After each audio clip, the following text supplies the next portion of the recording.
Hey everybody, Nelson Diaz, HomeStar Real Estate. Thanks for coming back to our video blog. I want to go and answer a real quick question that comes across my desk all the time. And that is, how do I get started as a buyer in this market? In this market, well, we have to do really just three things in order to get started. We have to determine what our goals are. What do you want? It's not just as simple as I want a house, or I want a condo, or I want a townhouse. It's sometimes a little bit bigger than that. I get responses all the time when I ask that question.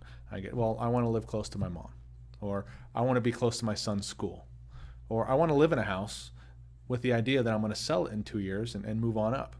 And I also have buyers that I want to move down. I want to go ahead and just buy my forever house. All these different thoughts have kind of drastic effects on how we search for property. So that's goal number one. Let's figure out what it is we want. Let's take some time to do it. Sometimes if we don't set clearly defined goals, we kind of end up going in circles. So we take some time, whether it's a day, an hour, a week, a month, to really nail down what it is that our goal is. After we do that, we kind of focus in on an area. Where do we want this? It could be, sometimes clients just tell me, I just want in this city. I have other clients then start paring down, and we start saying, well, no, I want this neighborhood. I want this block. No, I want this specific street.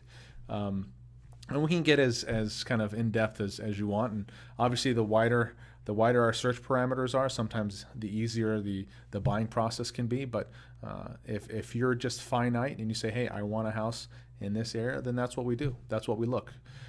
Then we have to determine how much you want to pay.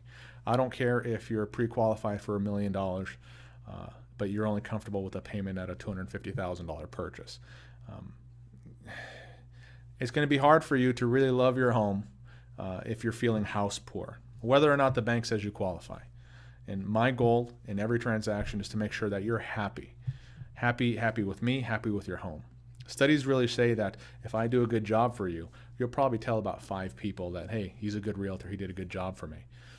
If I don't do a good job for you, you'll tell multiples of that number. You'll tell 15, 20, 25 people that I'm probably not a realtor that people want to work with.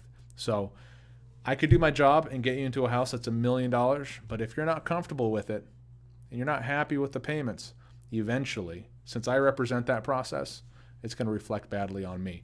I want to make sure that you're happy and that you're comfortable. Once again, let's set our financial parameters as well. If you have any more specific questions on becoming a buyer in this market, feel free to reach out to me directly. My phone number's listed on the page. If you're a buyer and you really want to get started, really start looking at houses, click on the link on the page. That'll take you to our buyer website, findinlandempirehomes.com. Hopefully that helps, guys. If you have any questions, feel free to reach out. Once again, have a nice day. Thanks.